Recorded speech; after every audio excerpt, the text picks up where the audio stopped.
Assalamualaikum warahmatullahi wabarakatuh. Pertemuan kali ini kita mau ngebahas tentang bahaya narkoba ya, Nak ya.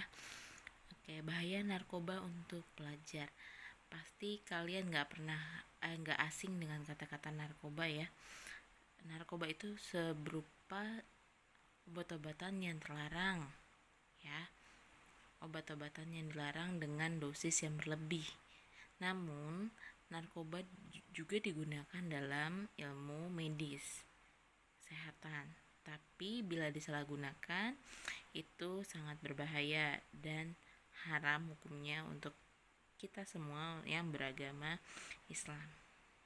Kita bahas pertama-tama bahaya narkoba untuk pelajar. Masa remaja merupakan suatu fase perkembangan antara masa anak-anak dan masa dewasa. Kan peralihan nih, kalian pun yang sekarang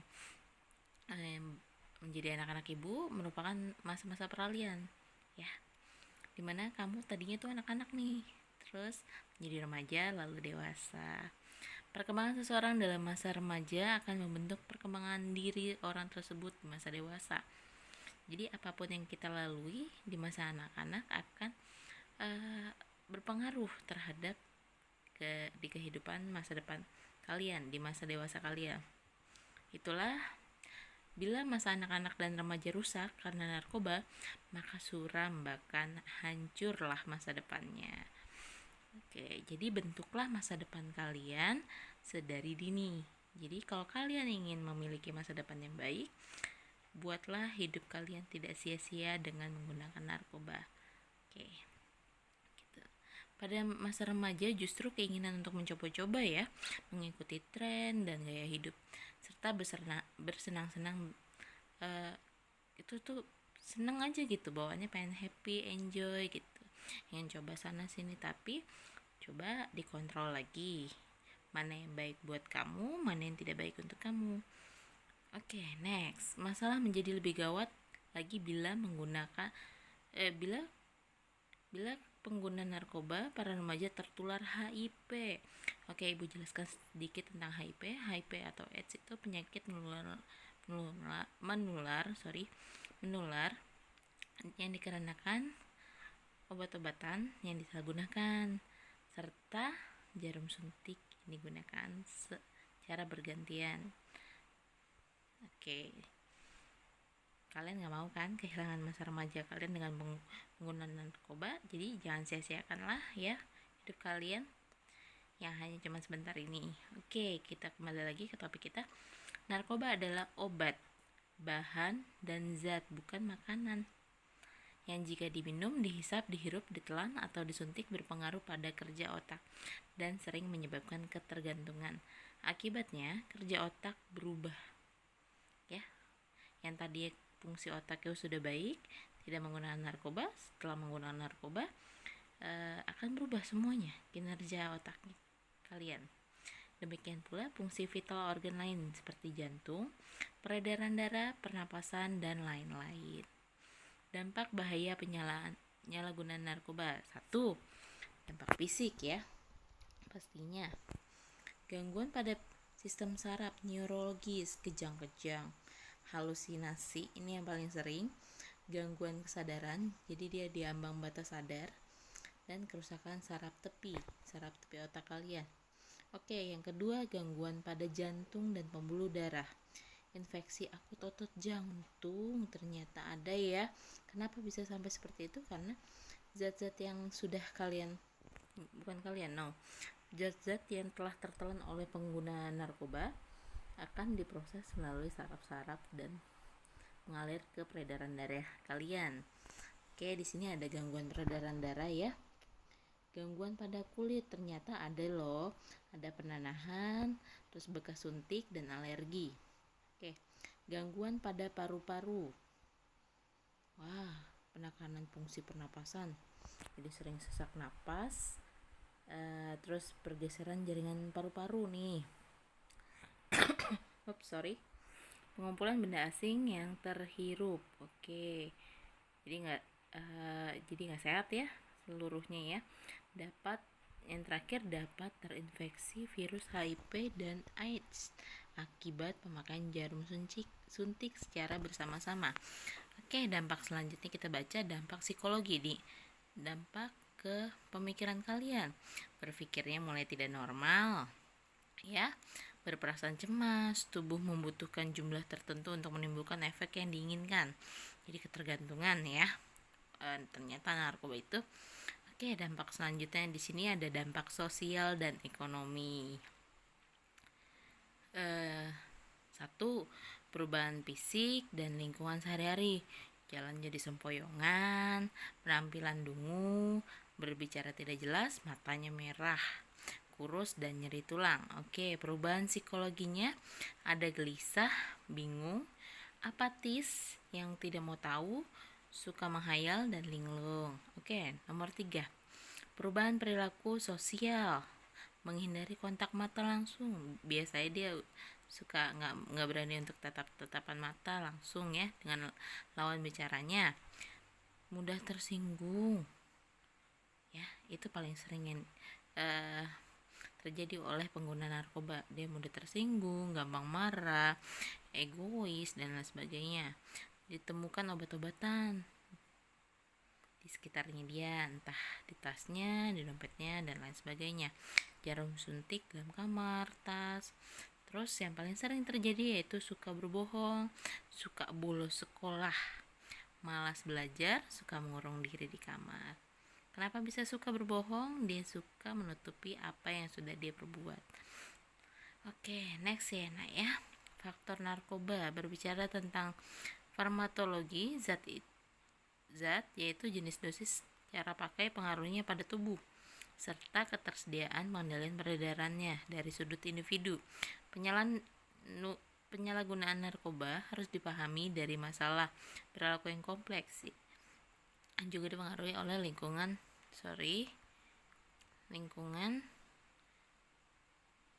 berbicara, dan ketiganya terpenting faktor individu. Oke, next ya, kalian bisa baca sendiri dulu ya. Tanggung jawab adalah masalah pengambilan keputusan yang dilakukan pertimbangan mengenai ada 5 faktor utama yang menjadi rawan terhadap narkoba. Keyakinan adiktif. Apa itu keyakinan adiktif? Yaitu keyakinan tentang diri sendiri, orang lain, dan dunia sekitar. Semua keyakinan itu menentukan kepribadian, perilaku sehari-hari. Beberapa keyakinan adiktif adalah harus sempurna, harus menguasai dan mengendalikan orang lain, harus memperoleh apa yang diinginkan. Pokoknya harus. Jadi sesuai apa yang dia inginkan, sesuai yang ada di pikirannya dia. Oke, kepribadian adiktif. Beberapa ciri kepribadian adiktif adalah terobsesi terhadap diri sendiri, kurang jati diri, hidup tanpa tujuan, depresi, yang tersembunyi, tidak mampu mengatasi masalah dan kebutuhan pemuasan segera. Ya. Yang ketiga, ketidakmampuan menghadapi masalah. Dia bingung untuk menghadapi masalahnya yang harus dia selesaikan, bagaimana pemecahannya dan lain sebagainya. Oke, yang keempat, tidak terpenuhinya kebutuhan emosional. Di sini tidak ada rasa aman, tujuan hidup tidak ada, serta kegembiraan itu tidak ada. Oke, kelima, kurangnya dukungan sosial. Tanpa adanya dukungan sosial yang memadai dari keluarga, sekolah, dan masyarakat, ketidakmampuan menghadapi masalah menyebabkan mencari penyelesaiannya menggunakan narkoba. Jadi kalau kalian ada masalah, bisa dibicara dengan orang tua, terus teman boleh, guru BK kamu di sekolah boleh, dan orang-orang yang kamu percaya bisa membantu menyelesaikan masalah. Narkoba itu bukan solusi yang tepat untuk kalian menyelesaikan masalah ya. Ingat ya, sekali lagi, narkoba bukan suatu jalan penyelesaian masalah. Oke, lanjut ya. Banyak faktor yang dapat menyebabkan seseorang mulai menyalahgunakan narkoba. Apa aja nih? Kita baca ya. 1. Faktor kepribadian. Biasanya awal mulanya pengguna narkoba itu dari awalnya orang yang iseng untuk mencoba-coba, ditawarin, dicoba, ketagihan, jadilah adik ya, adiktif. Jadi sesuatu yang sudah terbiasa dilakukan penggunaan narkoba buat dia. Oke, next, faktor keluarga. Kurang kontrol dari keluarga, kurang perhatian dari orang tua, dan kurang disiplin dan tanggung jawab terhadap hal-hal yang dia miliki, ya, itu biasanya terjadi. Oke, ketiga, faktor lingkungan. Lingkungan bisa mempengaruhi, misalnya di sekitar kalian nih ada salah satunya, misalnya ada pengguna narkoba, kemungkinan besar kalian bisa tertular, dalam arti terpengaruh untuk mencoba. Penasaran, ada rasa sedikit penasaran, akhirnya mencoba, akhirnya ketagihan. Jadi misalnya kalian berada di lingkungan salah satunya ada pengguna narkoba, lebih baik untuk ditegur pertama kali. Setelah ditegur, bisa kalian jauhi. Ingat ya, dijauhi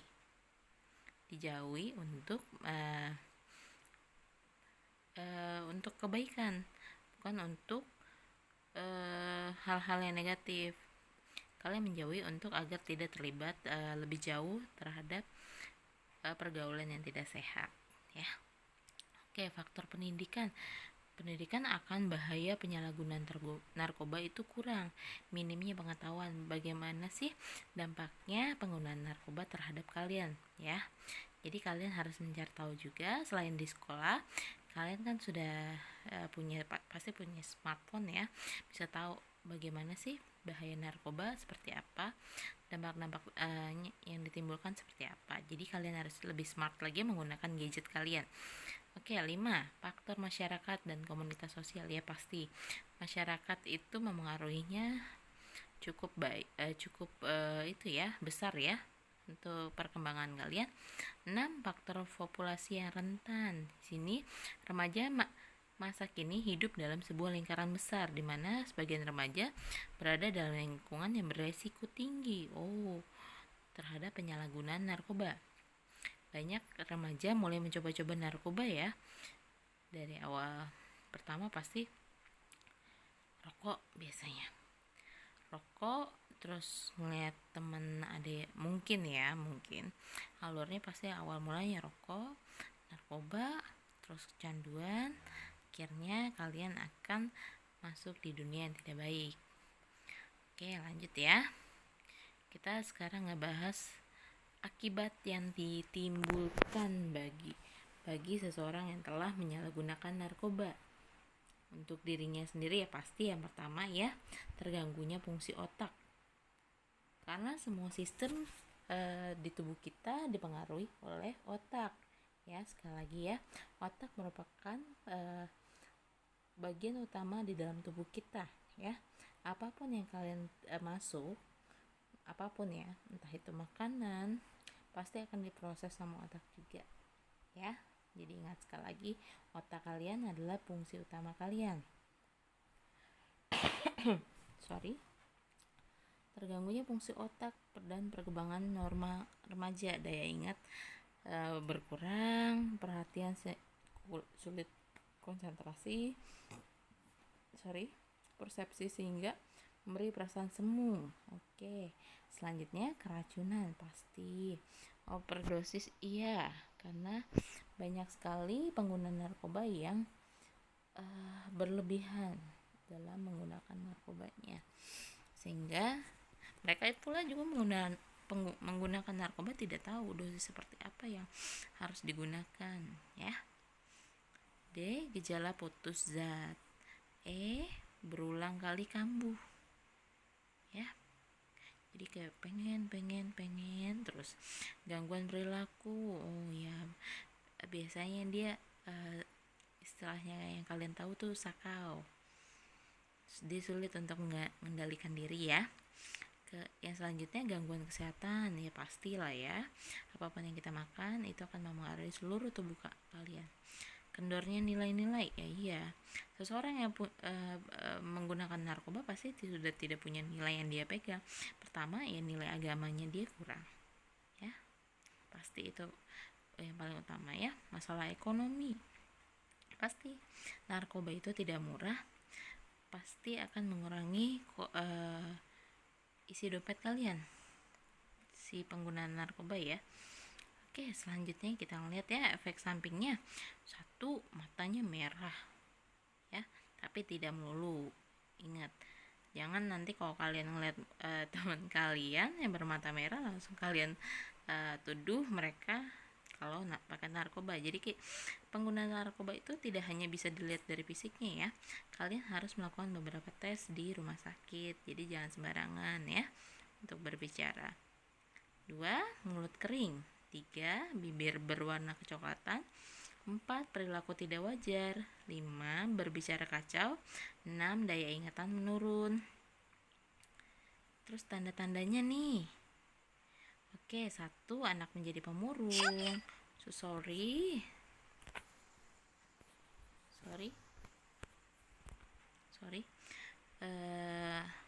Wajah anak pucat dan kuyu, terdapat bau aneh yang tidak biasa di kamar, mata berair, tangannya gemetar, nafasnya tersengal dan susah tidur, badannya lesu dan selalu gelisah. 7, menjadi mudah tersinggung, marah, suka menentang orang tua. Ini yang sering terjadi ya. Oke, next. Ini berbagai macam jenis narkoba seperti ganja, putau, inex, ekstasi, dan masih banyak yang lain-lainnya yang tidak ibu sebutkan semuanya ya. Ini secara umumnya saja. Di sini ciri-ciri umumnya: susah diajak bicara ya, dia sedikit sulit untuk berkomunikasi dengan baik. Selanjutnya, mulai sulit untuk diajak terlibat dalam kegiatan keluarga ya, udah masa bodoh, udah diem-diem aja dianya. Mulai pulang terlambat tanpa alasan, mudah tersinggung, mulai berani bolos sekolah. Ini bahaya sekali ya buat masa depan kalian. Ciri-cirinya jalan sempoyongan, kamar tidak mau diperiksa, selalu terkunci, sering menerima telepon atau tamu yang tidak dikenal, ditemukan obat-obatan ya.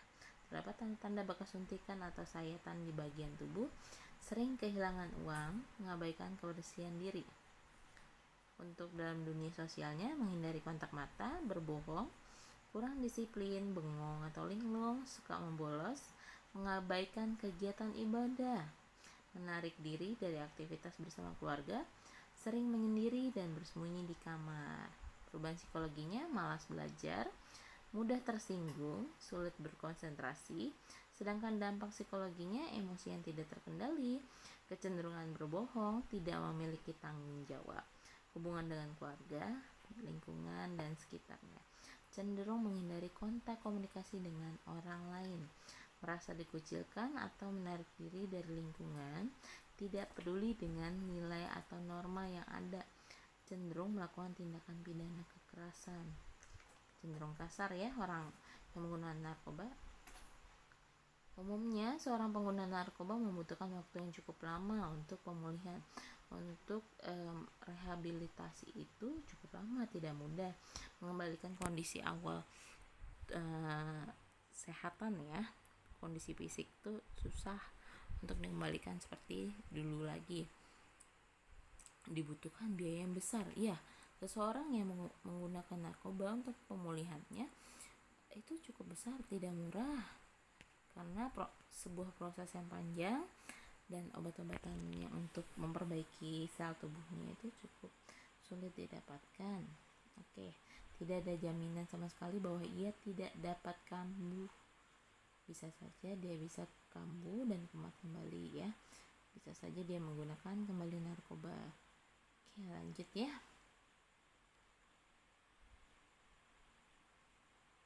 Oke, kalian bisa baca dulu di sini.